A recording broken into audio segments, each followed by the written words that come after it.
Long ago, when the world was bright and full of stories, an evil wizard gained the power to touch the face of God.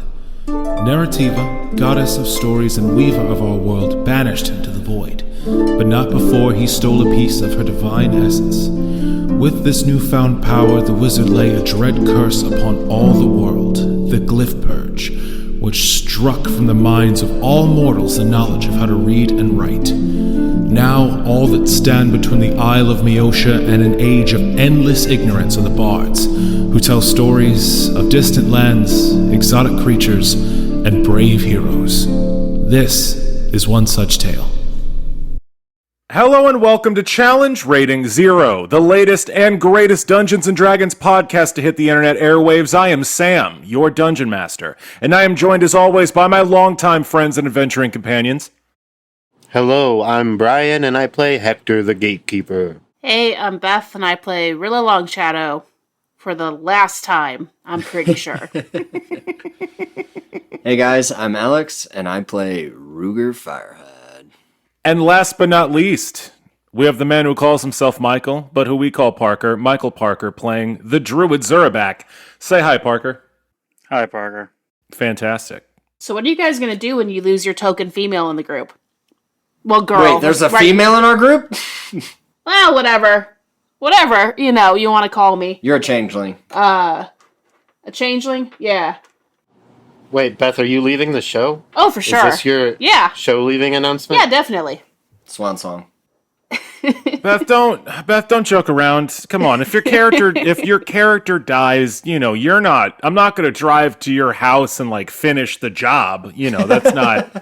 That's not how D&D works. You're still going to be around. That's my job in the group. Now I kind of want that to happen. Jesus Christ! Wow! All sunshine and rainbows here at Challenge That's Rating Zero. actually, the scariest... I'm not going to do that, Sam, not because of morals, but because Beth will kill me. She will be ready and she will kill me. That was definitely a trap. She has guns, and I know she does, so that was definitely a trap. She's just been trying to get that tontine going early. Yeah. The fated tontine that our friend group has. Yeah. We still need to steal something of value to start our tontine, unfortunately. But that's probably not something we should record, so. Beth, no one should have to die when their D&D character dies. That's some, Tom Hanks after-school special shit. This is not the steam tunnel story. No one's going to wander into a storm drain because their DM told him to. That this is not... sounds like a great, nerd horror movie, though. First half of the movie, they're getting in D&D, and then Jimmy dies, and shit gets real. Yeah, it's Jumanji, but it's D&D. Yes! Obviously. No, you guys, this movie happened at the height of the satanic panic. Some kid disappeared, and a private eye thought that it was because he played Dungeons and Dragons, and Tom Hanks made a movie about a kid that thinks he's in D&D and almost dies. This already happened. Yeah, but that sounds like a bad version of it. Ours would be better because it'd be more like Jumanji. Yeah. Right. We're gonna do it good. Yeah. Yeah, exactly. What? Was that movie called Mazes and Monsters? It may have been. That sounds right.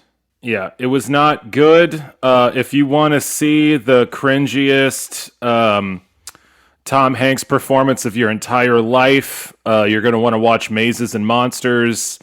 There's a part at the end where the cops bring out his DM, and he's like, the quest is over, and Tom Hanks is like, what's going on, Billy? It's really bad. It's fucking terrible. Anyway, D&D does not lead to death. Outside of that's the what I'm fiction. hearing. Sam's no fun. Yeah. Where are the stakes, Yeah. Challenge Rating Zero does not condone any of the things being said on this podcast right now. These are just kind of a theoretical discussion. This is not, don't do this. Please, God, don't do this. Do what you want. Yeah. Live your life how you want to live it. Yeah. Wow. Everyone's free to do whatever they want. We don't condone any particular course of action officially at all for legal reasons. Just going to throw that out there. We are joined once again for a tale of epic fantasy. When last we left our heroes, Hektor, Rilla, Zurabak, and the lawman Ruger Firehide had taken control of the contingent of elves that they were escorting through the Springvale Forest. Our heroes themselves were on a quest to retrieve an arcane artifact, a Death's Head Orchid, in order to complete the stricken spell and save the world from the Glyph Purge. On their way through the Springvale Forest where this flower can be found, they became embroiled in the destruction of the Springvale Forest. The horrible wild magic blight from the Badlands was bleeding into this ancient stronghold of the elves, corrupting the flora and fauna, rotting it and driving it insane. Our heroes have battled various pixies, swarms of creatures, animate trees, and have done rehabilitation with the broken, tired, and desperate elves still left in the forest. In our last episode, Rilla Longshadow did away with her disguise and revealed herself to her sister, and they reconciled. She was able to talk her sister out of her intention to be the latest sacrifice that the elves were going to give to the Martyr's tree, and the Longshadow clan has joined forces. They deposed the mad Elder Willow, and Rilla laid a curse upon him that he may never again lay eyes upon anyone with elven blood. Rilla's aunt Arafin approached on the scene and removed Elder Willow from power, becoming the elder of the remaining elven forces our heroes are traveling with, and Arafin revealed the plan to get to the Martyr's Tree and to stop the spreading of the blight. The Martyr's Tree itself must be destroyed, as it is the linchpin of the powerful magical forces that the creeping taint of the Badlands is attempting to devour. If they can destroy the tree, they will stop the spread of this blight. And so, we join our heroes now, in the dead of night, at their camp in the middle of the Springvale Forest. They are but half a day's travel from the Martyr's Tree, and they have just cursed and deposed Elder Willow. Woo! And are settling down for a fitful night's rest. You are all sitting around your cook fire with the stricken Anthony Geist and with the maimed runner, the centaur known as Colt, who is sort of, lounging next to your campfire as well. You have quite the battle ahead of you tomorrow. What are you all doing to prepare mentally? Rolling some cigarettes. Okay, Ruger Firehide is rolling some ciggies. Hektor, what are you doing? Hektor is, well, for one, Hektor is going through his stuff, and he's pulling out a couple vials of potions and setting them to the side. Interesting. What potions? Well, we're just going to go straight into making sure I know what exactly I had. Okay. We're just going to go straight into that. Hektor grabs up some vials and goes to find Rilla. Yeah. Rilla, where are you at? Let's see. I think I said I walked around and mended what weapons I could using my 0 levels. I think Rilla probably climbed a tree to get away from everyone. That's where I think Rilla is. Like, in the camp, but, like, apart from everyone. Excellent. Yeah, we'll say you're just on top of the tree that the rest of your companions are, like, camped under. It's a very old and very tall tree, so while you're, close to your companions, horizontally, vertically, you're very far away from them. I'm pretty sure I just kept, like, we went to our camping spot, and I just started climbing the tree. Like, didn't say anything, just walked. Or shit, honestly, spider climbed at this point. Yeah, Rilla's, like, 40 feet off the ground. Cool. So Hektor just comes to the bottom of the tree. Rilla! What? I wanted to talk. I'll just come up there. And Hektor climbs up. Yeah, with your barbarian muscles, you have proven yourself quite adept at climbing over the entire course of this campaign. You easily scale this enormous tree and its plentiful branches. Tomorrow is going to be a difficult battle for us all, but none more than you. Yep. I just wanted to make sure I was doing my part to help equip you as much as possible. Hector grabs out these vials. Here is a strength potion that can help. Okay. 1 potion of bull strength. Here is a couple healing potions. Do you need healing potions? Just take the healing potions. 2 cure moderates. And I guess you're fighting a spirit. I don't know how these things work. I have vials of holy water. Would that be helpful? I also don't know if that would help. Maybe we should ask someone, but I'll take it, I guess. 4 holy waters. I fish around in my pocket. Rilla fishes around in her pockets, and she hands Hector 1 vial of silver sheen. Because I don't need it anymore. I have a cloak that makes all my melee attacks work. But that'll make your weapon attack as if it's silver. Only use this if you have to get Dara out. And then I hand it to him. Understood. So, we need to get both of you to the tree. Is that right? That's Arafan's plan, but I'm trying to come up with a way to talk Dara into letting me do this by myself, and I haven't really come up with anything that would work. Because she's going to want to lightning bolt this thing. And then she might die. So I'm not really sure what to do here. Well, I promised that I would take care of her during this battle, and I plan on upholding that promise. And to that end, I was going to see about maybe possibly fashioning something out of my backpack or something to where she can ride on my back and not be down in the thick of it in the battle. And so I can just literally, I'm very fast. I'm very, very fast. I don't know that that's a good plan either. I feel like... Okay, so meta. From the card, we're aware of the fact that anyone who helps me gets their own undead, right? Like, what's the level?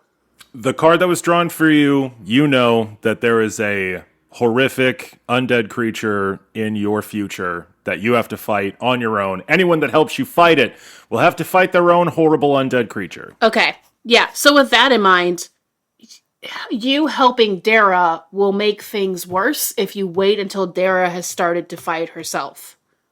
Right? The only thing I'm thinking of, honestly, is if it would be possible to tie my sister up tonight and not let her get into battle at all.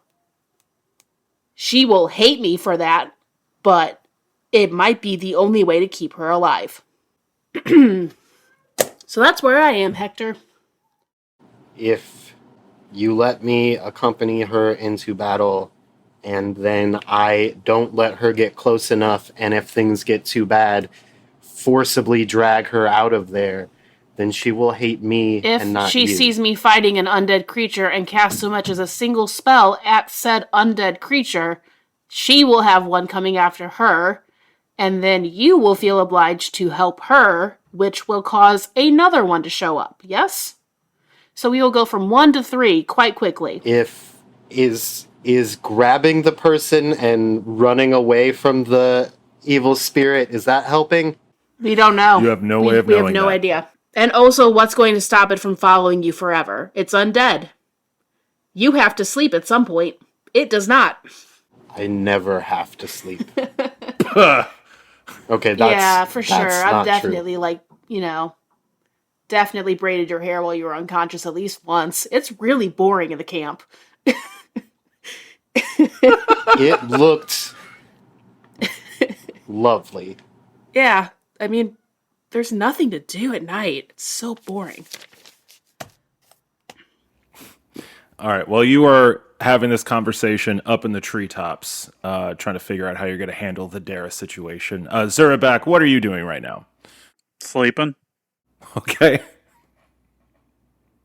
Excellent. Yeah, you're just chilling, getting a solid sleep in.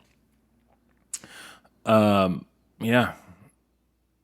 I guess back to you two then. How far can you shoot a lightning bolt? I actually don't have that spell. So, I don't know offhand. Pretty far. Trying to figure out if I can just try and keep her far enough away. But I don't know how far she can shoot her lightning. Yeah, and I mean, the other thing is, if she sees this, it doesn't matter how far away you are, she's going to come and try to help me, because I would do the same for her. So, we could blind her? No, that's terrible. I don't know. I think that curse is still weird, is still kind of messing with me. I don't think tying your sister up and leaving her back is really a safe option for her either. I mean, they'll probably eat Elder Willow before her, right? I mean, he can't even see him to dodge. Their mouths, they're zombies, you know? Will be incredibly difficult in general if they're tied up. If the point being to restrict their motion to where they can't enter the battlefield, then that also is going to restrict their motion to run away if something gets to them. Rilla just kind of sighs and is like, I don't know what to do here. This feels really wrong, but I think I'm going to go ask someone older than me. And she walks down the tree and goes to find her aunt. Great. Yeah, you find your Aunt Arafin in the middle of camp. She is sitting cross-legged by herself. She is dressed in the bright green robes of an elder of the elven people, which looks like a bunch of verdant green leaves all stitched together into one graceful garment. She looks like she is meditating. I hate it so much that she's wearing that. I hate it. And I thump to the ground really loudly. That's what I do to see if that jolts her out of it. Yeah, one of her long elven ears twitches and she turns her wrinkled face to you and says, "Ah, my sarsaparilla. Tomorrow will be a grim day, dear. You should get what rest you can before battle is joined. You have an important role to play." Yeah, I always do. Listen, I'm just gonna lay this out for you, because I need the advice of an adult. I feel bad saying that, but I need some help. I'm absolutely flabbergasted, but I will listen to your question. So Rilla lays out the whole drawing of cards, what's happened with Hektor. I don't remember how much of this she knows, so I just lay it all out. You lay out Inga Hilltopple's grim prophecies for you and your friends, and that you have the last card left to be resolved. And that it is death, and that if anyone helps me, they will also have to fight a dark creature. My instinct is my card is happening tomorrow. And the last thing I want to happen is for Dara to try and help me and end up dead because of it. I'm trying to figure out a way, anyway, to have her not come to my aid, and I can't come up with a way to do it. Especially since you've decided the two of us need to be the ones to seal the tree. The two of you represent the magical blood of the elven people. Like it or not, you two are the manifestation of our old power. I will need all that I can lay claim to force the tree into the plane of shadows, that you two may do battle with the spirit inside of the tree and the tree itself. If you do not wish for your sister to take part, then we will have to give her something else to do, something of equal import. Yeah, I it's bad enough that I might die in the morning. I do not want to have spent all of my life protecting her to fail her at the end. So, if you can come up with something that she will willingly do that could help us fight, that is not being near me while this goes down, I would be incredibly appreciative.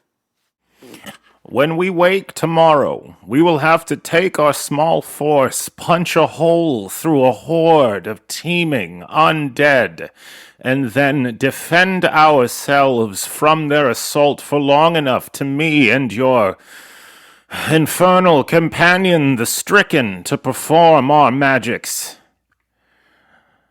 The elves, the warriors that follow us, will need a commander. Someone to marshal them, someone to give them orders, someone to give them hope and strength enough to do what must be done. I think given your antisocial tendencies, perhaps your younger sister might be the perfect one for such a task.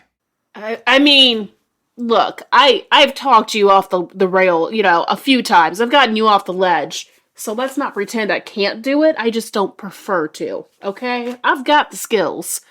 But yes, that would be probably a good way to keep her away from me. Let's do it. I shall inform her on the morrow of her incredibly important job. In truth, we will need someone with her spirit to keep up the morale of these poor, tired elves. Sounds good. And then I go to find Dara quickly. She's probably sleeping or meditating, right? Yes. I do not... She's meditating in her tent. I don't disturb her, but I fish out all of the heirlooms I saved because I don't want them to be by the tree. So Aunt Arafin's journal, our mother's hairbrush, and did I give her doll? I can't remember. I think I did already, but the other two. Just so she can keep those safe. I just leave them in front of her and go back to my camp. That's beautiful. You traipse over to where your sister is fitfully meditating, and you place these family heirlooms tenderly before her quote-unquote sleeping form, all in a row. And, go back to sleep. Zurabak's sleeping. Ruger, you roll up some cigarettes. Did you have anything else to do this evening? Expend my 8 healing points from Lay on Hands to deal with some of that damage that Dara put on me last time. Yeah, you top yourself off health point wise after the lightning bolt you got hit with last episode. Other than that, honestly, no, not really. I don't have too much that I can do to prep for a fight, and from my understanding, my goal is to not enter this fight. So, I'm otherwise gonna just hang out and take a nap when it feels appropriate. Sweet. You eventually tip your hat over your face and drift off to dreamland. Hector, you got anything else you need to do? No. Sweet. You go to bed as well. And, eventually Rilla up in the treetops looking down on your companions, on your aunt, on your sister, and on this ragtag group of about 20 elven warriors. Sleep eventually finds you as well as you start to meditate in the arms of one of the ancient trees of the Springvale Forest.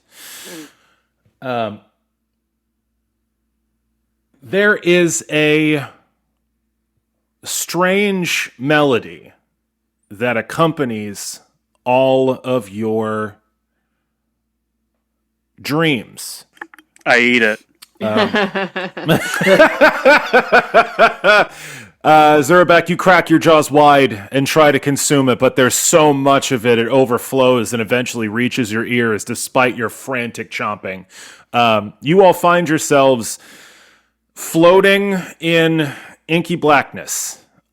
You are all aware that you are dreaming, and you don't feel any particular panic. You don't see any of the terrible nightmare scenarios that you've been plagued by off and on over the course of your adventure, but a strange song does start to flow from the ether into your minds as you sleep. And it goes a little something like this. Oh, the black winds blow, tearing through the twisted trees to chill you to the bone. Oh, the black winds blow, they tear your mind to tatters and corrupt your very soul. Try with all your might to fight it. There's no hope once you're inside it. Fear the void. Fear the void. And you all recognize Anthony's voice singing this song, apparently in your fucking heads. And this sort of lilting melody just comes in and out as you all sleep. Eventually, you wake, well rested, as the morning dawns, and it seems that you all slightly overslept as the camp is already bustling as you all open your eyes. The 20 elven warriors that you've been traveling with have broken camp, put up their tents, put out their cook fires, and are all standing in formation at the far end of this camp. Arafin is standing with her hands behind her back, looking imperiously down at all these warriors. And Dara is marching up and down all of the ranks of elven archers with a determined look on her face. And she says, "Warriors, today I am not the martyr that Elder Willow would have made me. Today I am your commander. I will lead you in this fight, and we shall lay waste to all of the unholy, unnatural ghouls and fiends that lay in our wake. Today, this forest shall remember the blood of the elven people."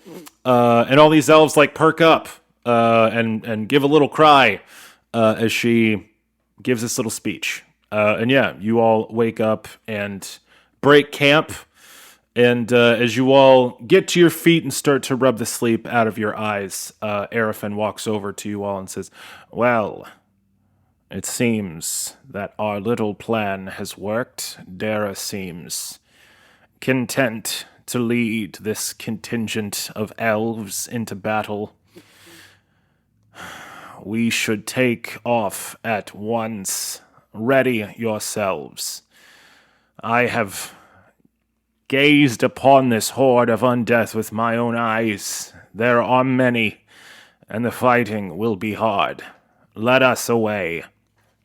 And she waves her hands and intones some arcane syllables, and a horse made out of smoke and shadow appears in front of her.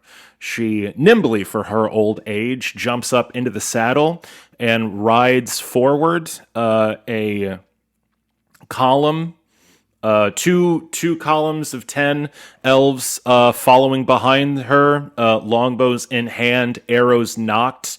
And all of these elves look far more determined and far more inspired than they have over the entire time that you've been traveling with them.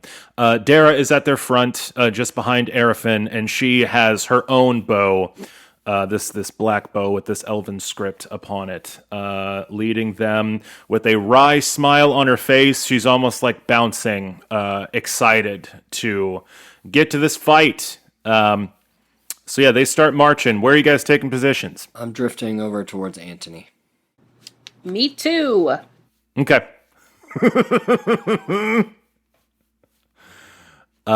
He looks up at you as you approach, says, "The protagonists. on the dawn of a terrible battle. What can I do for you? You, enjoy your singing last night? How did you know I was singing last night? Well, I reckon, we're still bonded in some such way as I could hear it in my dreams. Yeah, it was a nice little ditty. Forgive me, I had no idea. Before we set out on this adventure, Zurabak chided me for not singing a new song. Apparently, my old hits are no longer to his liking. I was trying to compose something last night. Did that make it into your dreams? It did, yeah. Is this, an indication of your ever-growing power? I constructed wards to protect you all from the assaults of the Lord Deceiver, trying to safeguard you from them tampering with your nightmares and doing you harm. I suppose those wards have connected us a bit more intimately than I had intended. I do apologize for the intrusion. I am glad to hear that you enjoyed the song, though, Rilla. Unless that was some of your patented sarcasm. I mean, probably a bit of both. It wasn't bad. But fear of the void as a phrase just really makes me, let's go with concerned, that somebody might enjoy his own power a little bit too much. It was a bit ominous, Stricken. I am merely trying to channel the mood that this forest has put me in. Fear not. I'm sure that we will succeed this day. And, overall, who could hope to stand against your powers? You.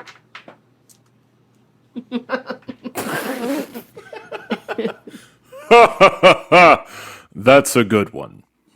Well, for what it's worth, Anthony, I don't think I've said it, so I'll say it now. I am grateful that you are putting effort into protecting our minds from your most devout of followers. It is the least I could do.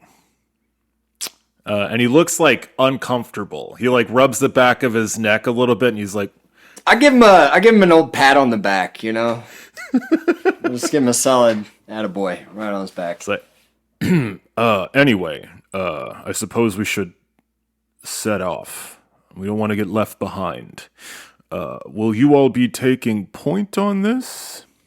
And as he says that, Dara waves you all over as the column moves out. Dara says, all right, you guys. I'm in charge of the troops. That's right, General Dara. You can all fawn over me at your discretion. I know it's pretty intimidating. I got this whole army behind me. No big deal. I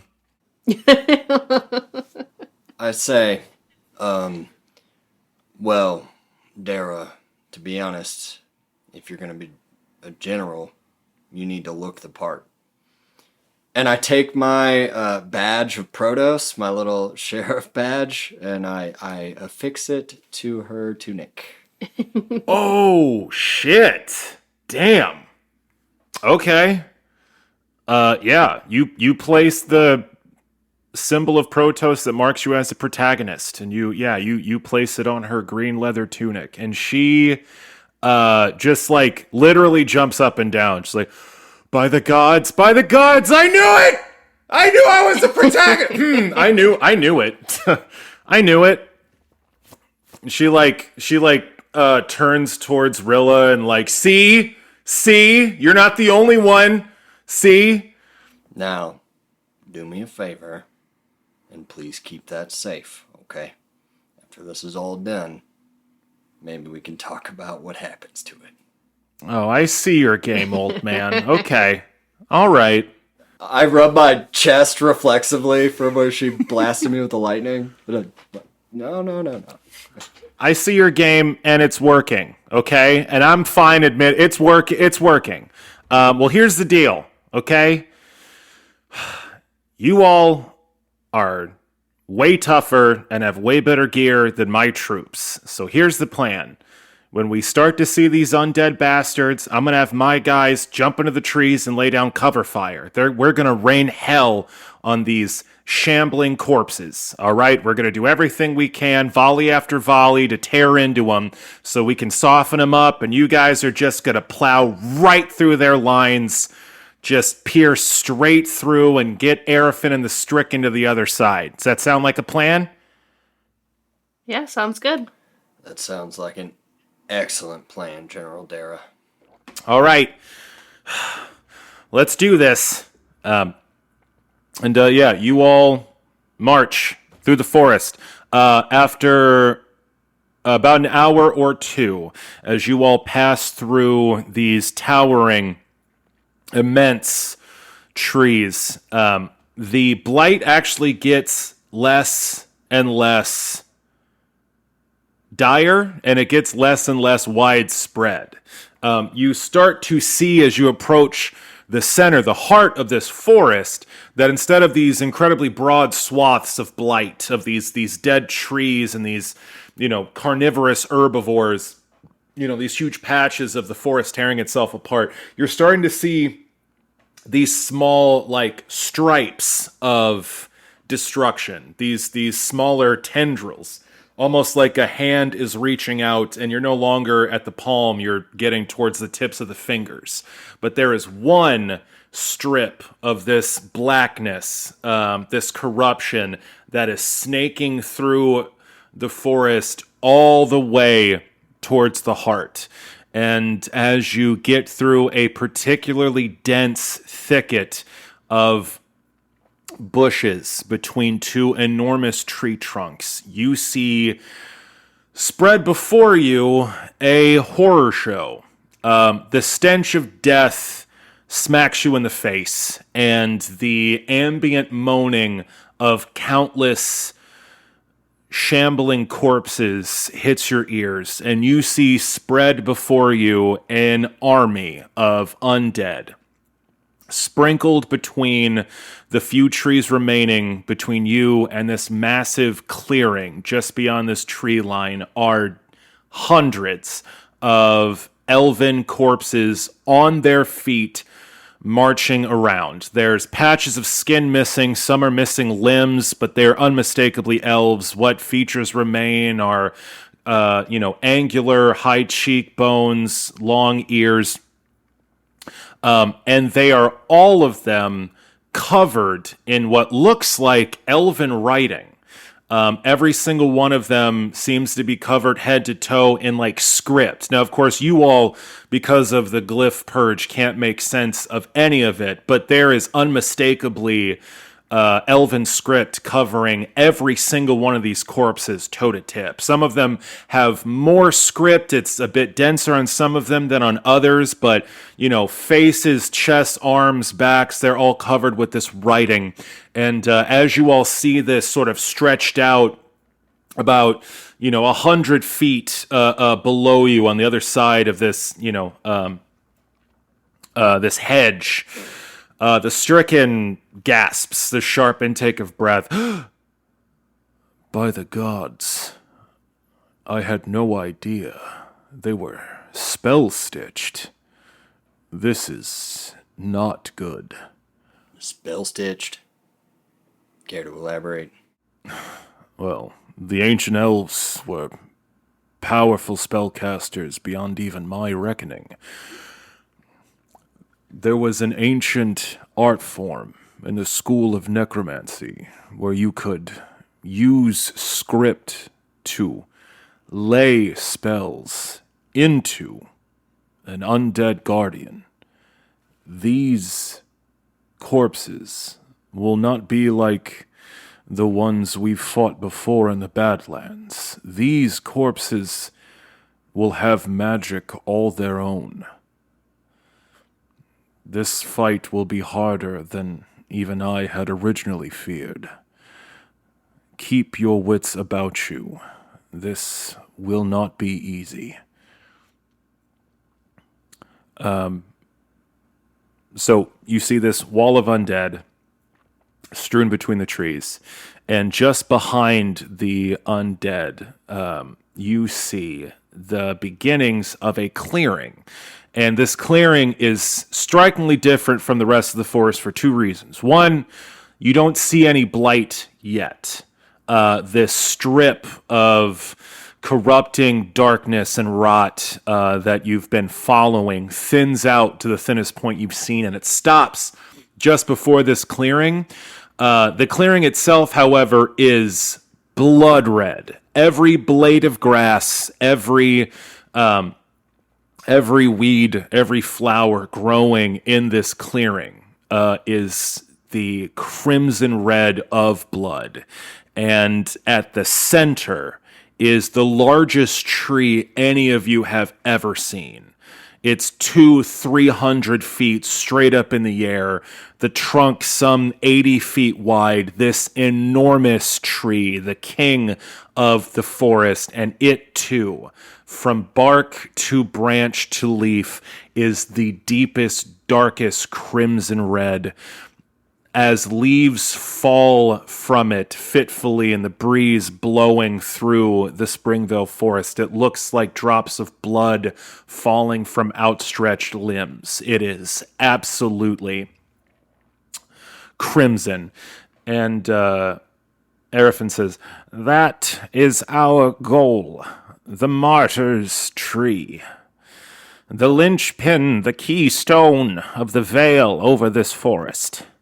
You all will need to get us through that horde to the tree itself, that we might take it to the plane of shadow, remove it from the taint of the Badlands, that Rilla may destroy it.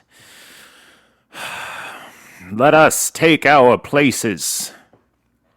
Dara puts her fingers to her mouth and blows a sharp, high-pitched whistle, and she says, "All right!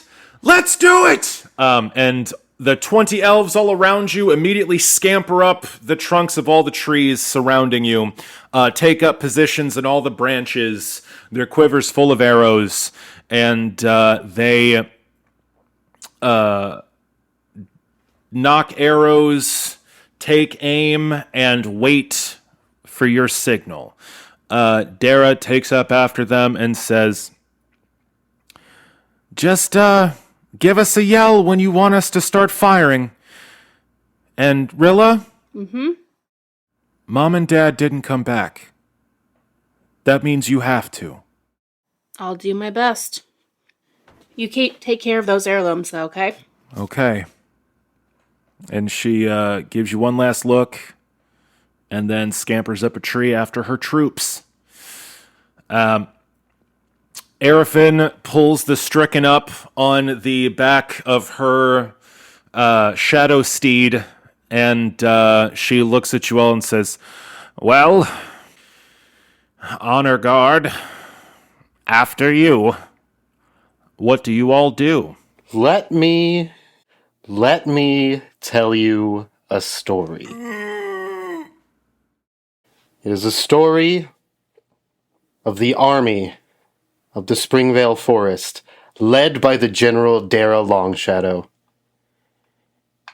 of the prodigal daughter returning to the home that had shunned her to save her people, of a man who had given much of his life to the protection of gates, helping to tear one down. Hector gets very emotional at that part. Shit, I'm very emotional. Yeah, I wipe away a tear from my eye. Roll me a perform check for the story, Hector the Gatekeeper, Keeper of the Gates. Dirty 20. A phenomenal tale. One that raises the spirits of not only your companions, but the elves and the trees all around you. And one which also contains Inspire Courage, giving everyone a +1 on saving throws against fear effects, and on attack and damage rolls. Fucking fantastic. A horde of undead lays before you. Elven archers are on the trees to your left and right, and your goal stands behind this horde. What do you all do? Cast stone skin on myself. Yeah, I toss a mage armor on. Excellent. Excellent. As Rilla waves her hand, a golden suit of armor appears around her for a second before winking into invisibility. Zurabak's skin turns... And snakes. And Snake's skin, because they share spells. Zurabak pulls upon the power of the wilds, and his flesh becomes as thick and as hard as stone. What does that spell do for the listeners that have not heard of that one before? I gain resistance to blows, cuts, stabs, and slashes. Damage reduction 10 adamantine until it eats through however much damage. That is ridiculous. Druids are so overpowered. So damage from all sources are going to be reduced by 10. Fantastic. I also have share spells, so Rutherford's AC is now a 23, but no one better touch him. So We'll see. Oh, plot twist. Rutherford jumps into the fight against the Dread Wraith and has to fight his own. All right. Then he gets his own Dread Wraith. That's but how it it's works. small, right? It's cat shaped. Probably not. I just assumed all Dread Wraiths were cat-shaped. I don't know why. All right. So you've got Inspire Courage, you've got Stone Skin, you've got Mage Armor. Any other buff spells? I mean, probably. Yeah, we can do Pass Without a Trace, sure. We'll throw Resist Energy, Fire on there. Cool. Wait, why? Why not? Reasons. Okay, fine. Then I also cast Resist Energy Fire. He sees Zurabak does it and he gets the fear in him. Yeah. Yeah, I was like, wait, okay, just to be safe. And then I light up my fire axe for, the duality of man. Excellent. Any other buff spells? Check and see how long these last. Oh yeah, well, let's just cast Spider Climb on myself too. Excellent. That's a 10-minute per level. Yeah, that should be fine for now. All right. Zurabak pulls upon all of the dark arts of the wilderness that he's picked up over the course of this campaign and girds himself against flames, against enemy assault, and allows himself to climb vertical surfaces and also not leave tracks or be traceable. Rilla casts Snake too. And Snake has all those as well. Yeah. What do you do? Take a bite out of the meat from my sack as we're all just sort of standing around. Hektor charges front and center. Fuck yes. What's the Yeah. formation? I meant Hector's flank for sure. Excellent. I'm trying to cast as few spells as possible because I know what's coming for me. So Rilla's probably after Ruger before Zurabak can start walking. I mean, effectively, we're just trying to get Rilla, Arafin, and the Stricken through this horde, right? Yes. All right. So then, yeah, Rilla, you just kind of need to follow in our wake, and as soon as you can get clear, just go through. Don't worry about the zombie fight. Push past it. All right, so inspiring his allies, Hektor the Gatekeeper, maul in hand, charges forward. Ruger Firehide, Paladin of Protos, charges right alongside of him. Rilla Long Shadow, Elven Sorceress, sticks close behind you all. And Zurabak, are you trailing behind? Yep. Cool. Covering the rear. Just sort of meandering. Gotcha. The Stricken and Arafin are on horseback right behind Rilla. And yeah, you all charge forward, plunging ahead directly into this horde of zombies. Let us roll initiative. Yay! Not too bad. That's fitting. Hektor, what you get? Natural 20 or dirty 1? Natural 20. Nice. I charged front and center and I rolled a natural 20. Which is a 21 total. Ruger, what'd you get? 17. Oh, I need to pull up snake stats. Rilla? Did you say Rilla? Sorry. Probably talked at the same time. 6. 6. And Zurabak? Both Snake and Zurabak rolled 18, so Zurabak's comes to 18, and Snake's is whatever 18 plus 6 is. That's a lot. That's 24. Fantastic. So, Snake, then, not counting the bad guys, Snake, Hektor, Zurabak, Ruger, Rilla. Yep. I'll top off my coffee. Alrighty. So, you all, the protagonists, foretold, plunge headlong into this horde of zombies. This horde of elven undead, these long deceased guardians of the Martyr's tree, all covered with arcane runes. As your formation plunges in, Snake is the first to go. What does Snake do? Tries his hardest to catch up to Hektor. Okay. Yeah, Snake charges. I'll say, you all... Yeah, Snake can get up there. You're all kind of forced to match speed just to stay a cohesive unit. So yeah, Snake maneuvers up to the front besides Hektor, no problem. All right. Then Hektor, it is your turn. You reach this line of zombies rushing through this hedge and down a small hill, reaching the front line. There are hundreds of undead splayed out to the left and right. This horde is some 30 feet thick in the line you're currently assailing, and there's just a wall of undeath right in front of you. What do you do? Am I using... Do I still need to use, like, movement to get to them? You're up there. It's fine. Okay. I'm going to swing. Power attack -2. Cool. Oh yeah, don't forget somebody has to give the signal for the archers. Dirty 20 on that attack roll. Absolutely a hit. 19 points of damage on my first attack. Excellent. You swing your massive maul. It whooshes through the air as your powerful barbarian muscles flex and drive it forward. You aim for the chest of a zombie. And as your hammer comes close, there is a moment of resistance an inch away from this zombie's flesh. Just before your hammer strikes, some of the runes on this elven zombie's chest alight, flashing with arcane energy, and you feel just a hint of resistance, almost like you're hitting some sort of arcane mage armor, but you power right through it, and your hammer crushes that armor and the elven zombie underneath it, destroying it in one blow. Cleave, sir, cleave! Cleave! 28 to hit. That is absolutely a hit. Ooh, I rolled much lower that time. 12 points of damage. All right, you again bypass the magical armor that pops up from the second zombie, empowered by these arcane runes all over its skin. You're able to circumvent its mage armor with your barbarian might, and you do a crushing blow to the zombie, not quite enough to slay it outright. You smash off one of its arms, but it's still standing. Attack number 2. Attack number 2. 15. 15 is just enough.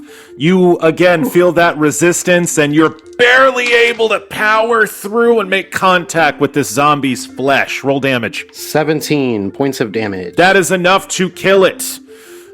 This second attack smashes a zombie dead to the ground, returned once more to the loam from which it rose. Great Cleave?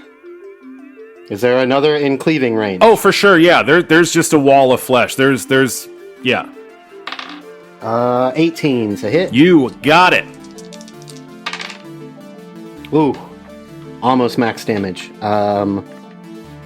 20 points of damage. Destroyed. That's 3 down. Still, is there still cleaving potential? Yeah, I'll give you one more. There's one more in reach where you're currently standing. 26 to hit. Absolutely a hit. 15 points of damage. That is another dead zombie. Fan-fucking-tastic. Hektor, the gatekeeper, keeper of the gates, telling this story to embolden his allies, charges directly down the front lines and swings his massive maul and decimates a whole chunk of these zombies, his enormous hammer smashing through their arcane defenses and flattening them against the soil. You rip a solid chunk into these front lines and force your way forward. That is Hector's turn. It is Zurabak's turn. How far away are they? From where you're at right now, I don't know, like 40 feet. All right, we'll just meander up 30 and do flame strike. Excellent. Are you gonna aim that like in the line your companions are traveling in, trying to punch a hole through? Sure. Fantastic. You summon from the ether a column of divine flame, which rains down from the heavens in a pillar of blinding light, blasting these zombies. What is the saving throw? The cylinder, 10 feet, reflex half. Spell resistance applies. All right, let's see. Oh god. Oh no, yeah. Highest I rolled on a save was 10. Oh, yeah, I don't have a negative stat. So. Fantastic, yeah. Your column of divine fire smashes down in this horde of zombies, and yeah, you smash 10d6. 1, 2, 3, 4, 5, 6, 7, 8, 9, 10. It's a lot. 32. Oh, shit. Yeah, you decimate an entire chunk. You punch a hole right in this horde of zombies, like directly in front of Hector. Hector mows down a front line. You blast a hole right behind those, and you open up a huge spot for your party to move cleanly into. Yeah, you blast a huge hole in this line. Excellent work. Yeah, no fire. Nothing like that. That makes it Ruger Firehide's turn. I yell out at the top of my lungs, Dara, now! As you yell that, a fucking storm of arrows rains into this horde of zombies. An enormous volley from 20 pissed off archers rains into this horde, ripping through them. You see some of these undead have these runes flash on their skin, and here or there one of them deflects an arrow coming at them, but there's another one right behind it which takes them the fuck out, and the line is softened considerably by this rain of deadly elven archery skill, which just rips through this horde in front of you. Nice. What do you do? I spring forward, dodging Hector's wild and terrifying swings. And yeah, you swoop in right under his backstroke. Yeah. Like, you right in there. And I unleash a series of blows with my flaming battle axe and spiked steel shield. Light him up. Boom. That's pretty good. So that's 28 to hit. Fuck yeah, roll damage. Yeah. So, let's see here. So 13 points of regular damage and 5 points of fire damage. Your flaming battle axe slashes cleanly through a zombie in front of you. You get that same flash of runes and that mage armor that pops up, but you carve right through it and you drop one of these zombies in a flaming husk before you. Fantastic. Alright, I'm going to roll my second attack with my battle axe, which is a critical. Fuck yeah. Now, you can't do crit damage against zombies, but you can roll damage because that's a total hit. Undead creatures do not have vital organs with which to do extra damage against. That's even more damage, so that's 8 plus 7 is 15 points of regular damage, and then 5 more points of fire damage.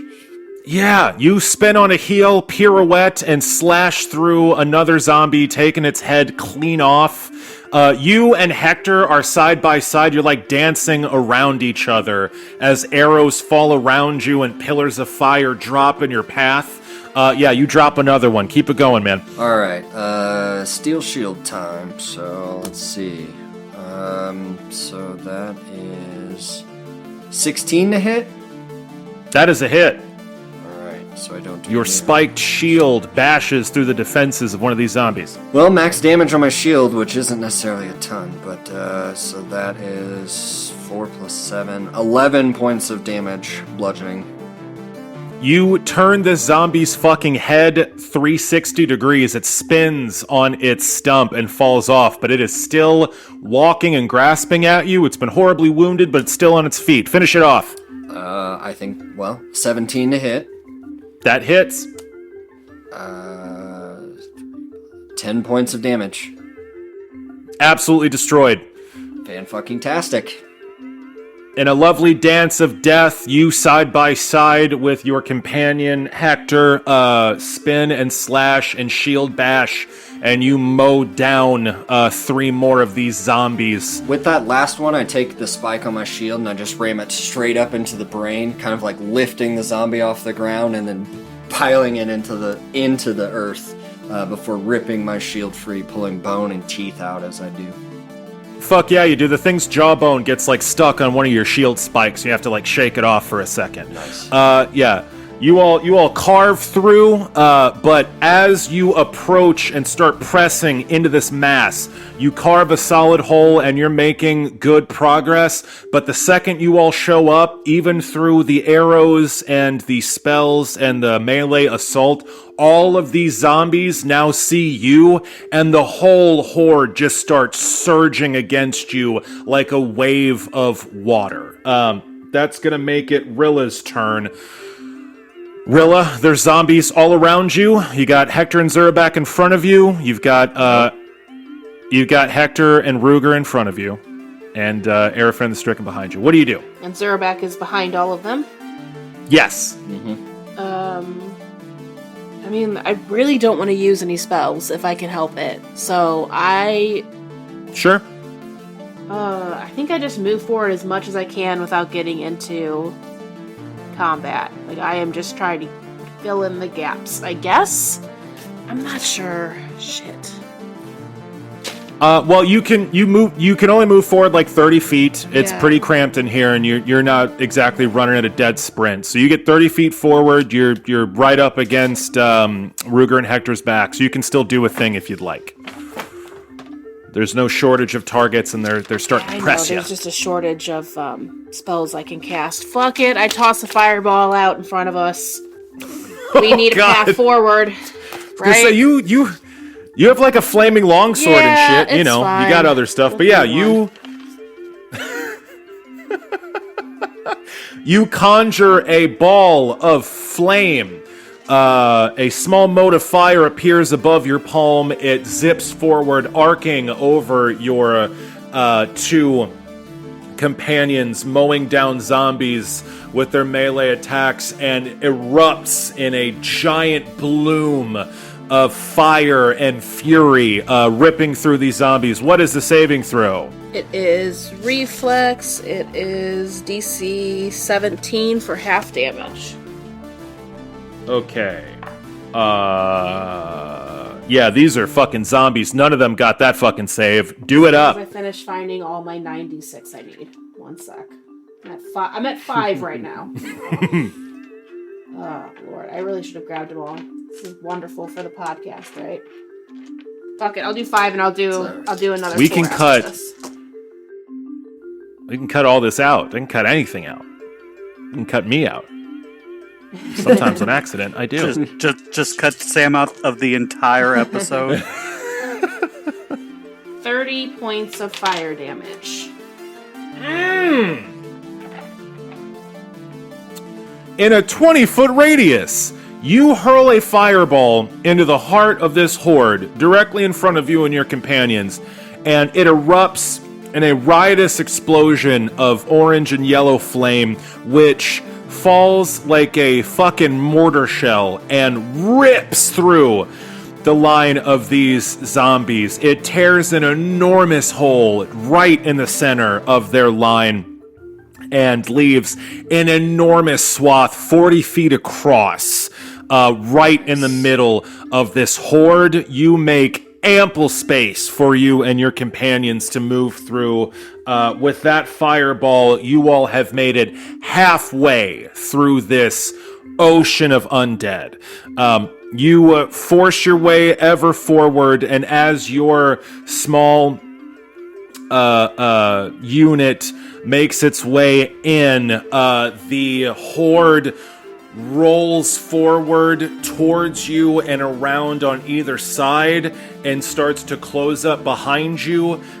Even with this enormous hole you've punched in, as soon as you rush in to fill that gap, there's just undeath closing in on you on all sides, and there are zombies pressing against you with all of their might, and they start reaching for you with their decayed, clawed hands, finger bones, shining white through their corpulent flesh. They start reaching at you. As they do, their hands start to crackle with buzzing green energy and crackling with lightning as these runes start to flare up on their bodies, and they seem to be trying to channel their magic at you. So let's see. I don't like that. Two of them are going to try to grab for Hektor the Gatekeeper. They can certainly try. Let's see. I got a 17 to hit your touch armor class, and then I got a 10 to hit your touch armor class. 17 does hit my touch, and 10 does not. Okay, are you wearing metal armor? No. Okay, great. Alright, so one of these attacks is going to hit you. You get hit with a shocking grasp. One of these zombies lumbers forward and is able to get through your defenses as you're wielding your maul to fend off another zombie. Another one grabs you from behind, its hand crackling with electricity, and it sends jolts of lightning into your body. You are going to take 7 points of lightning damage as a rune flares in the zombie's arm and lightning crackles into you. Two of these fuckers are going to point at Ruger Firehide, and beams of scintillating green energy are going to dart directly towards you, Ruger, as you are fighting your way through this horde. Let's see. Well, yeah, I don't think those... I got a 4 and a 1 to hit your touch armor class. I'm guessing those don't hit. Those do not. Fantastic. So these two green beams dart directly at you, and you're able to skillfully dodge out of the way. You throw your shield up to like deflect one and dip under another, even as you're fending off this horde, and you're able to avoid these spells. Rilla, with your knowledge of spellcraft, you know these were some rays of enfeeblement, which would not have been good. Gross. Yeah, pretty bad. Let's see. As the ranks sort of close in on you all, two of these zombies make it to Zurabak. Don't forget Snake's up there. Oh yeah, two of them try to hit Snake with some shocking grasps. Let's see. I got a 17 and a 10 to hit his touch armor class. Both hit. Okay. Oh, wait, no, shit. The second one doesn't hit. I forgot he's got the ability buff now. Alright, well he's gonna get hit with a shocking grasp. That's gonna be 9 points of electricity damage for your snake. 0. And then two of these zombies are going to shoot some of these beams at Zurabak. These green beams. Does a 21 hit your touch armor class, Zurabak? No? Well, one of them did miss, but one of them hit. How? Well, it rolled a 7. So close. Yep.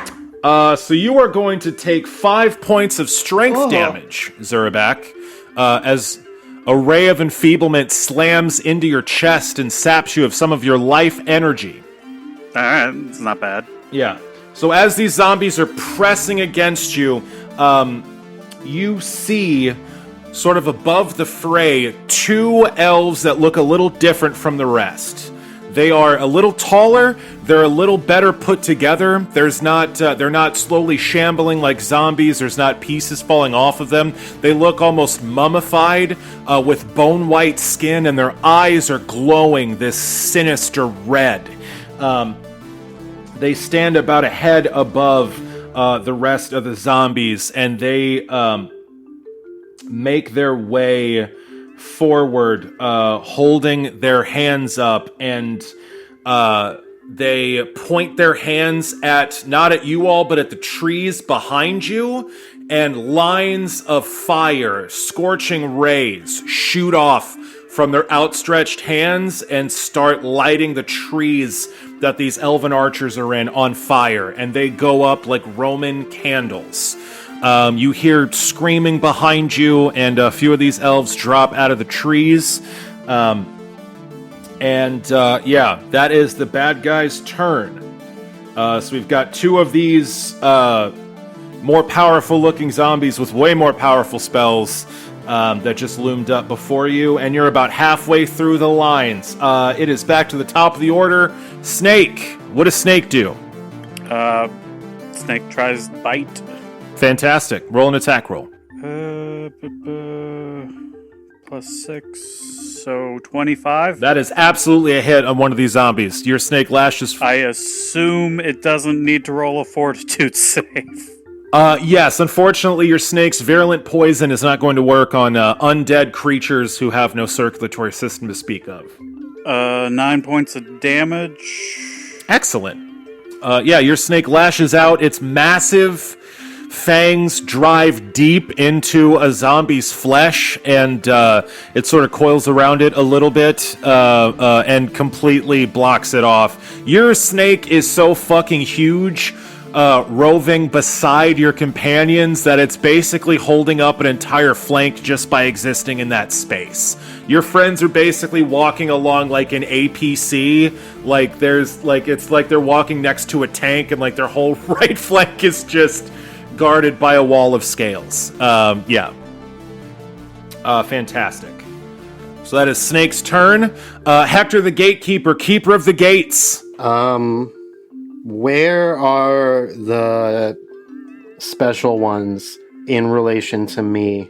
That is an excellent question. They're about 10 feet to either side of your current location, and there's zombies in every square between you and them. Interesting. Very interesting. Hektor sees the trees light on fire, and then what he does is he's gonna rage. Yes, he does. Yeah, there it is. So angry. I'm going to grab a throwing axe. Okay. Yeah. I'm gonna throw it at one of those guys. Hell yeah. Throw that shit. Does a critical hit? You rolled a crit? I did.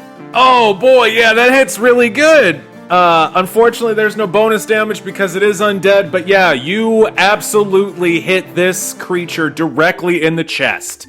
You pull a throwing axe from your belt, fully embroiled in your barbarian fury, and it sings as it tumbles end over end through the air and buries itself in the chest of this thing. That is max damage. However, throwing axes are shit compared to my maul, so max damage is 12. Excellent. Still a solid blow. Your axe is buried in the chest of this red-eyed undead abomination, which reels as it suffers this blow. It takes a step back and looks down at its chest and tries desperately to pull the axe out, but it's just too deep in its fucking sternum. It's locked in there.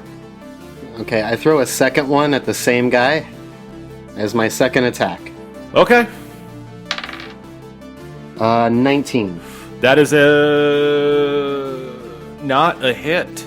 Fuck. Your second axe flies towards this creature, and one of the many runes. This thing has way more runes on it than the rest of the undead around it.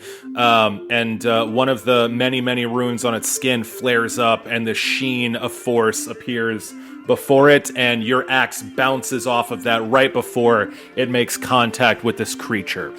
Behind you, you hear the stricken say over the din of battle, "Be cautious, Hektor. These are not ordinary zombies. These creatures are wights, malevolent spirits far more powerful than your average undead." I will taste its blood. Ah! Fantastic. Yeah, you have absolutely gained its attention, for sure. Aggro. No doubt. So, just so everyone knows, I will be marking it, but from here on out, the Inspire Courage has 5 rounds. So 5 more rounds of +1 to attack and damage. All right. That is Hector's turn. He pulls 2 throwing axes, hurls them at one of these wights, and thoroughly draws its attention. Its glowing red eyes stare directly at you as it stands ahead above all the rest of these teeming zombies. Zurabak, it's your turn. I'm gonna use Aspect of Nature and give myself +8 to Dexterity, -4 to Strength, and +4 to Constitution. Okay. So you beef your dexterity and your constitution, increasing your armor class and your health points. Nicely done. And further sapping your strength. Still not below 11. Excellent. Is that a standard action? Yeah. Okay. So yeah, I you just move up a little bit. you harness within yourself the power of the wilderness, and you bring into your body the nimbleness of a fawn and the constitution of a charging rhinoceros. You are your body changes as your stats improve and you surge forward with your companions. That brings us once more to Ruger Firehide. Ruger, you are on point, standing between an enormous serpent and your barbarian companion who is trying to gain the attention of one of these wights. What do you do? So are there zombies between us and the whites? Oh, yes. There's the wight is about 10 feet away from you. There's like 2 zombies between you and it. All right, well then I'm gonna go ahead and start taking out some of these low-hanging zombies. So, Sweet. I'm gonna move to the nearest one and hit it with the old battle axe. Yeah, it is right in your face. Roll away. Yeah, that's a hit, man. That's a 31 to hit. Fuck yeah. Roll damage. Oh, I'm gonna do that. All right, so let's see. So that's 3 plus 7. 10 points of regular damage, 5 points of fire damage. That is a dead fucking zombie. Your righteous flames burn it to a crisp as you carve through its arcane armor. Next. And then I'm gonna take my battle axe and swing it at the other one. That is also a hit. That is actually 32, one higher than the Fuck last yeah, it is. roll. Damage is pretty decent. Well, sort of. 12 regular points of damage and 3 points of fire damage. Yeah, you rip this second zombie's legs right out from under it, and yeah. In quick succession with 2 masterful flicks of your axe, you bathe 2 of these zombies in flame and step between them as they fall in ash to the ground, and you are right before this wight. Then I'm gonna go ahead and try and stick it with my steel shield a couple of times. So I'm just gonna start hammering at it with my shield. Absolutely. Man, that's pretty good. So that is 28 to hit. That is a fucking hit. For sure. So that is 3 plus 7, 10 points of bludgeoning damage. Excellent. And I'm going to roll my final attack here. Oh, that's not as good. So that is in total 18 to hit. 18, unfortunately, is not quite enough. You stand right before this terrifying undead with its gleaming red eyes and bone-white mummified skin. You slam it right in its goddamn face with your spiked shield. Its chin snaps to the side, and it teeters on its heels. You follow it up with another swing of your shield, but its arcane armor deflects your second blow, making you overextend as you shower sparks over the zombies next to it as you glance off of its armor. But yeah, you are now standing right in front of this thing, and you have its full attention. That is going to make it Rilla's turn. Rilla, your companions are trying to handle the white situation. There's still quite a few zombies between you and the Martyr's tree. Your friends are pressing forward. There's still arrows falling, but some of these archers are getting wrecked by fire. What do you do? I ignore the whites and I cast another fireball. I am trying to make a direct path to the tree. They've got it, right? Absolutely. Yeah. So that's what I do. Fantastic. Yeah, like one or two of these things got the saving throw, but there's so many in the radius. Roll your damage for your fireball as another mote of flame appears above your palm and zips into the lines of these zombies. I'm doing math, sorry. No problem. 27 points this time. Excellent. That explosion completely blows out the back of this line of undead. You shred through a huge swath of these zombies, scattering them like dust before you as flames rip through their line, and you open up in front of you and your companions a space to surge forward to this martyr's tree. You have opened up a clear path to the clearing before you.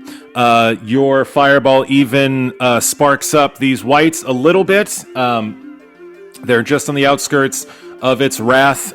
They are a little bit crispy, but not dead. But yeah, you have made an opening.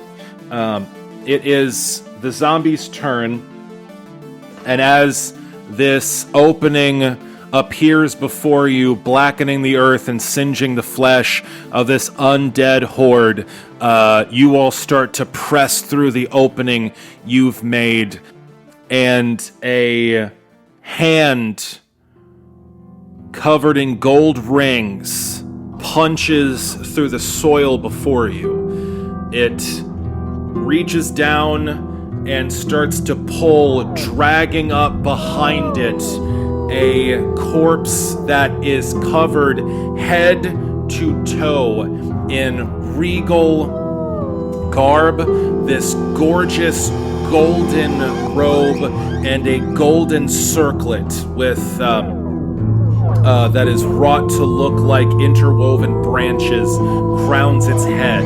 It pulls itself up out of the dirt directly between you and the martyr's tree, the only thing left in your path. And even as you look, it starts to float about 10 feet off the ground and utters in Elven, "Blood seeks blood. Blood heeds blood." And that is where we'll end.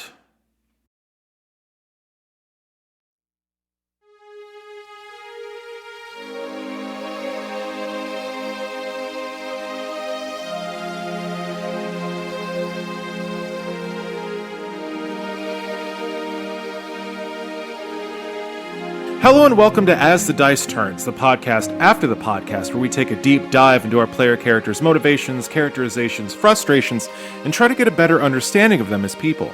In this part of our show, we like to ask each of our protagonists a question and see if we can't unearth some deeper truths about them. The question for today is, how would you like to be buried?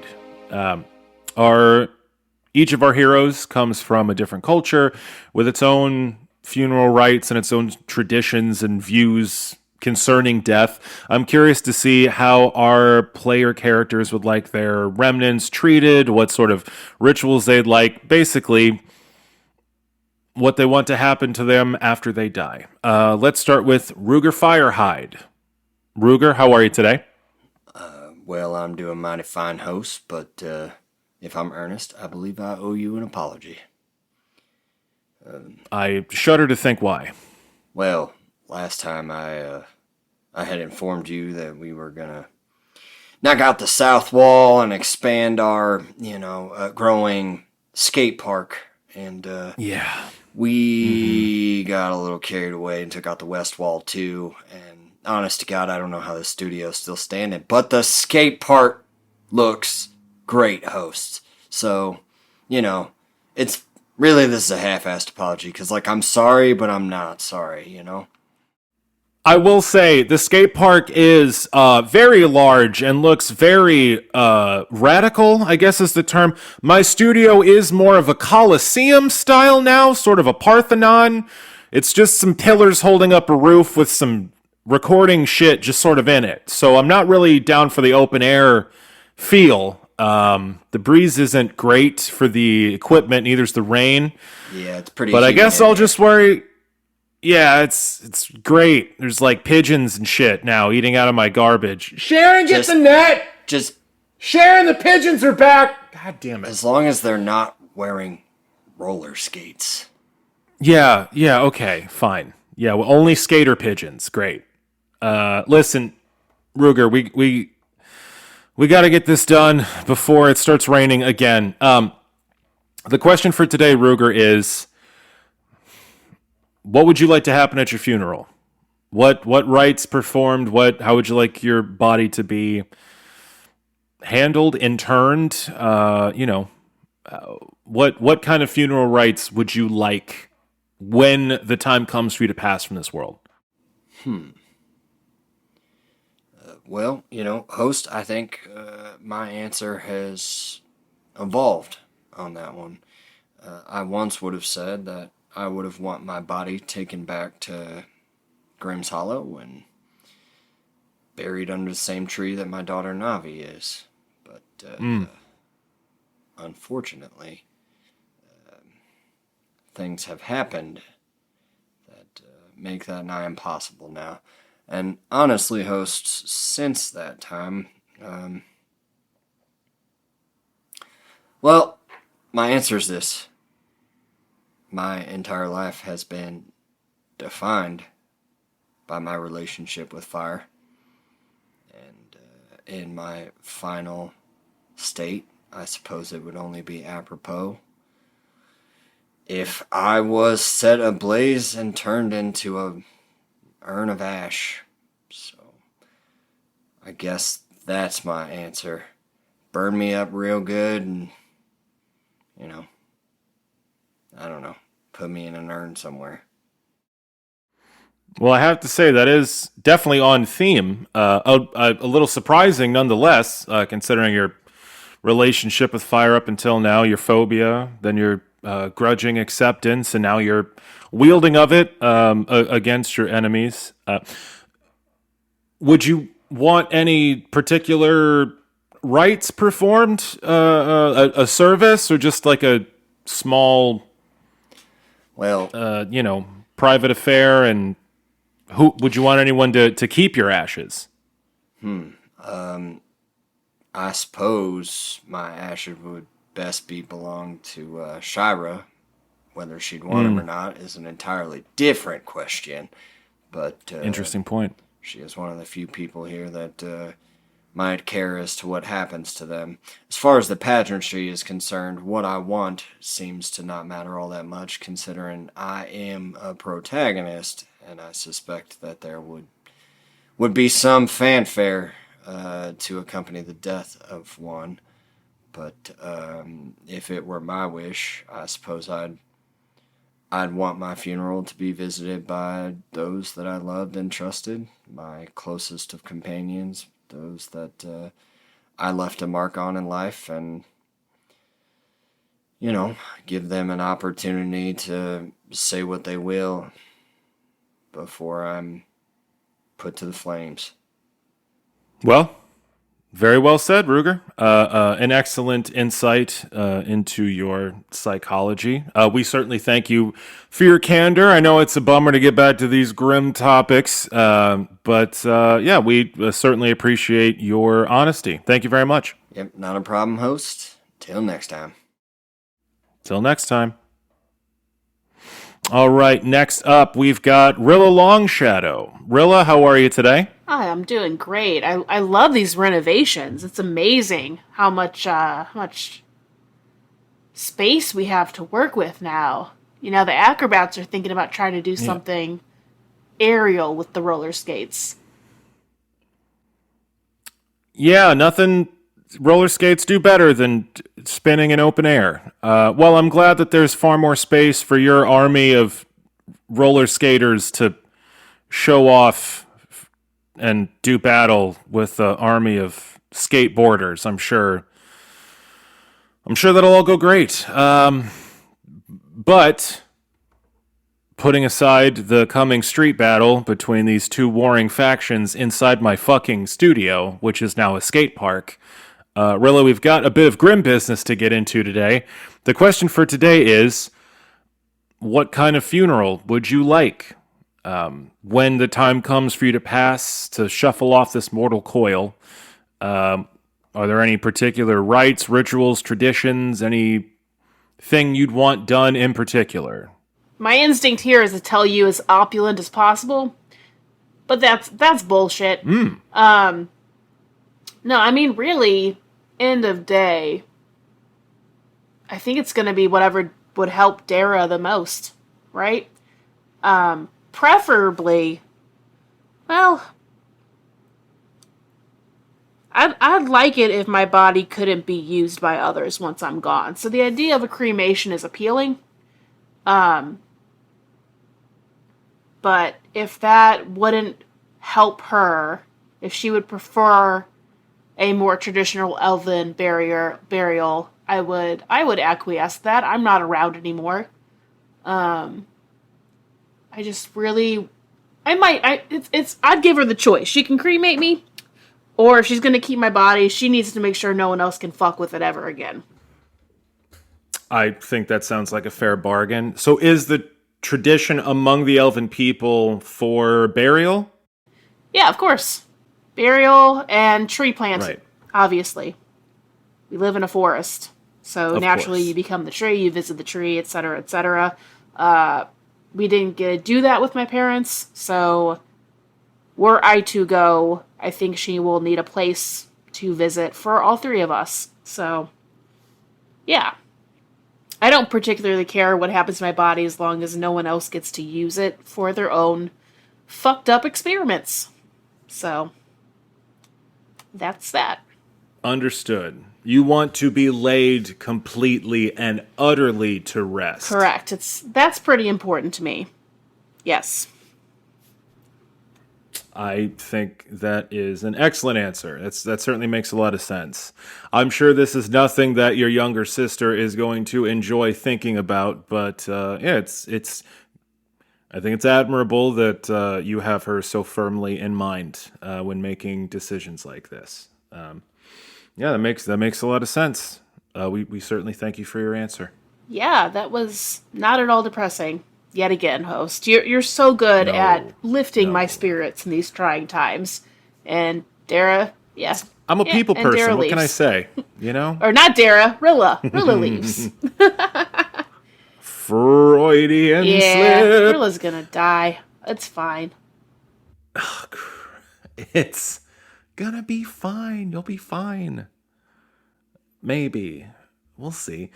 Next up, we've got Hektor the Gatekeeper, Keeper of the Gates, Bard Extraordinaire of the College of Everspring. How are you, Hektor? Hector rolls in one of those human-sized hamster balls. Fucking hell. Dear God. Hektor. I am the wheel. Hektor, I don't mean to hate on your grasp of geometry, but you're currently the orb or the sphere. It's a round wheel, but I am he who rolls. I no longer rely on other things to roll underneath me. As I ride it, I am he who rolls. Okay, so you've taken the fad that your companion started, skateboarding, rollerblading, and what you've done is distilled that down to its platonic ideal, and you just are, you've deconstructed it, and you just are he who rolls. I have experimented with many forms of rolling, and I have found the truest, most pure, most correct form. Hector, are you stuck in that ball? I don't know which part is the part that opens. Well, I'm sure we'll figure that out later before you starve to death.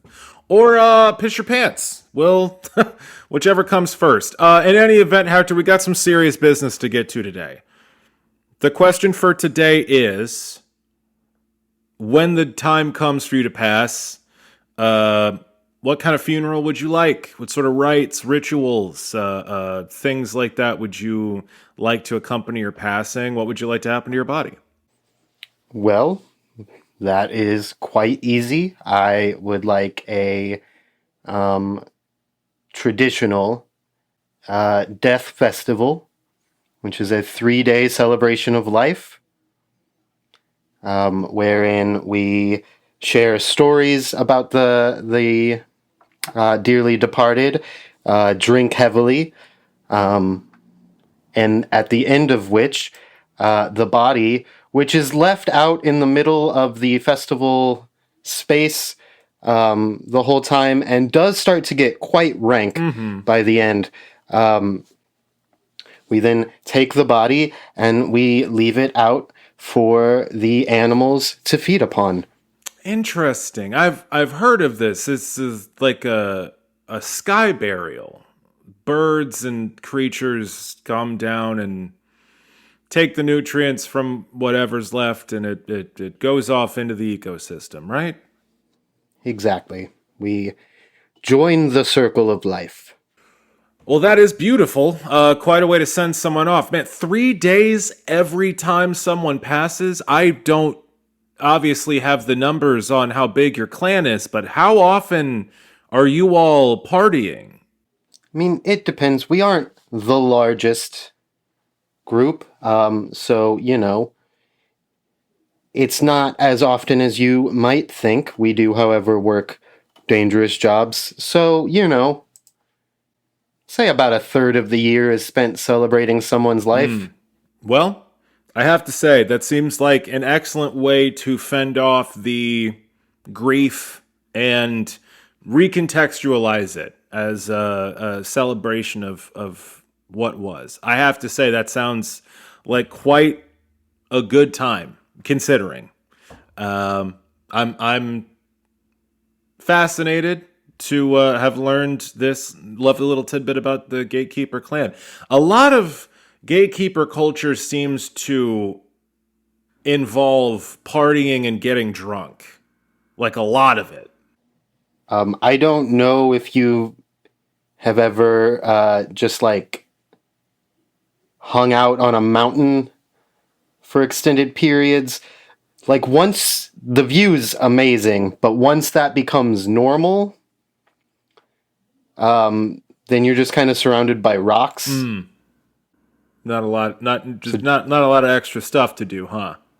Yeah, like obviously we spend plenty of time escorting people through the gates, but then the rest of the time we spend drinking heavily. Okay, well, asked and answered. Thank you for that insight into your culture, Hector. We certainly appreciate it. Now, if you could just push me slightly towards the door, I can take it from there. Yeah, there's actually not a door anymore. It's just sort of an open air thing. But yeah, I'll give you a little push. There you go. I'd still like to go through where the door was. It helps. Just feels right. Okay. Bye.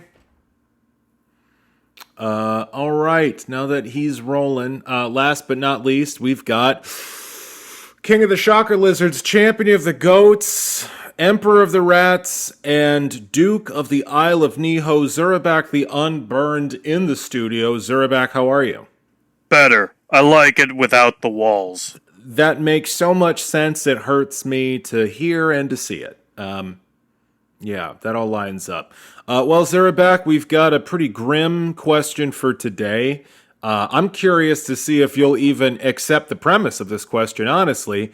Oh, is it one of yours? Probably not. Yes, and most likely. The question for today is, when you die, how do you want your remains treated? Rites, rituals? I'm not going to die. Of course. Could you just say that one more time? Could we get a clean one on that? Just Yeah. I will never perish. I'll probably hibernate for a couple of years and then come back with a vengeance just when you think I'm dead. now this hibernation. Let's say hypothetically, people think you're dead because they're fools and they don't understand your power. Is there anything you'd like them to do in particular to remember you? Cower, fear, but I know they'll celebrate. Oh, I'm sure they will. That will make it all the sweeter. Okay, well that's interesting. So in your ideal death, in a completely separate universe where you could die, you'd like everyone to remember you with bowel-shaking fear and terror, hoping against hope that you'll never return. Yeah, but then I'll return and then they'll know everything's meaningless and have no hope for the future and, general despair. Fantastic. Well, I got to say, Zurabak, can't believe I finagled an answer out of you on that one, but here we are. I appreciate your candor. It's horrifying as always, and I'm glad I don't technically live in the world you live in. Well, I got this lovely meta-contextual space where I like. Yes, but it's easily manipulated by me, so you should beware. It is a little more permeable than I'd like, but that's how we get content, so that's just how it goes. But anyway, my nose is starting to bleed, so that's going to do it for us here on As the Dice Turns. Sharon and I would like to thank you for our little show here, and until next time. Oh, I made Sharon this tiger coat. Here. Sharon! You got a present! Yeah, it's another present from Zurabak. Yeah, I know he's your favorite. God! Keep those dice turning. Hey there, dear listeners. Sam the DM here, checking in with the credits at the end of the show. Challenge Rating Zero is edited by the incomparable Audius Prime, aka Matt Sims. You can find more of his work at audiusprime.com. Music for Challenge Rating Zero, including our amazing theme song, is provided by the Harp Wolf, Danielle Williams. You can find more of her work at danielletaylorharp.bandcamp.com. She has an album there called Why Are We Surprised When Seasons Change, and you already know it's a real banger. Additional music for the show is provided by Justin Ra. You can follow him at justinra.com and check out his album, Age of the Spirit. If you'd like to find us on social media, we're on Facebook and Instagram at Challenge Rating Zero. We are on Twitter at Challenge_ZERO. If you want to reach us here at the show, including sending questions for our As the Dice Turn segment, you can send those to challengeratingzero@gmail.com. Any questions we receive will be read on air. If you'd like to support us here at the show, we are on Patreon, patreon.com/CR_ZERO. We've got some bonus content on there, and we are working on more. If you can't support us fungibly, give us a review if you wouldn't mind. We're trying to get our star up there. We are incredibly thankful for the listeners we have, and we'll keep making the best dang show we can for you. If you get some spare time, maybe go to your podcasting app of choice and just give us a tiny little review. Every one of those helps, and we really appreciate it.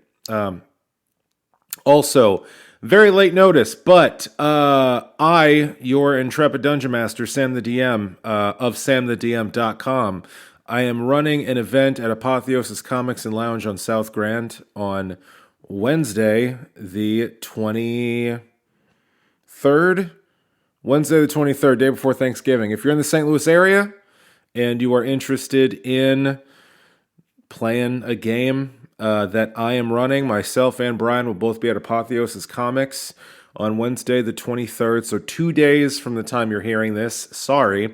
But if you're in St. Louis, you can head to South Grand to Apotheosis, and we'll be running a one-shot for a Drinks and Dragons event. Brian and I will be running original one-shot adventures that we wrote ourselves. It's walk in and play. We provide everything you need, including the character sheets. Anyone in the power of my voice that is A, in St. Louis, B, wants to play D&D, C, wants to go to Apotheosis Comics in 2 days, Brian and I will be there. Go to apotheosiscomics.com and or find Apotheosis on Facebook. They'll have the event listed there. Got to buy your tickets online. There's only so much event space. But yeah, apotheosiscomics.com. And check it out. Thank you all very much for listening. We will see you next time. Bye.